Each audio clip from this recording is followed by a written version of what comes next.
We'll look at some photos I took with this Olympus Stylus. It's a pretty straightforward point and shoot 35mm camera. The power button is activated by this door. It reveals a viewfinder and a flash.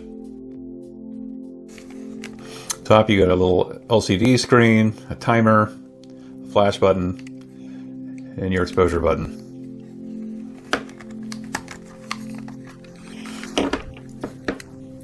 Inside you have your ISO sensor, a little pin roller. It's going to wind your film all the way in and then count down to 0. I'm not always used to that.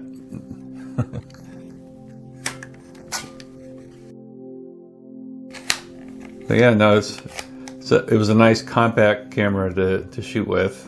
It's a little dinged up, a little scratched up, but nothing is really out of place on it.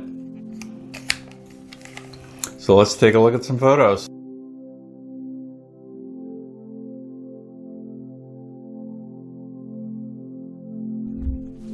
Okay, now we're going to take a look at some photos shot with this Olympus Stylus. Mostly pretty happy with how everything turned out. I mean, it's a pretty simple, straightforward point and shoot camera. Processed a lot of film recently, so if you like film cameras and you want to take a look at these with me, please like and subscribe to the channel. We'll be looking at different cameras and the film I shot with them probably for the rest of the year. I used a Fuji ASA 200 film. I thought the film and the camera handled high contrast scenes very well.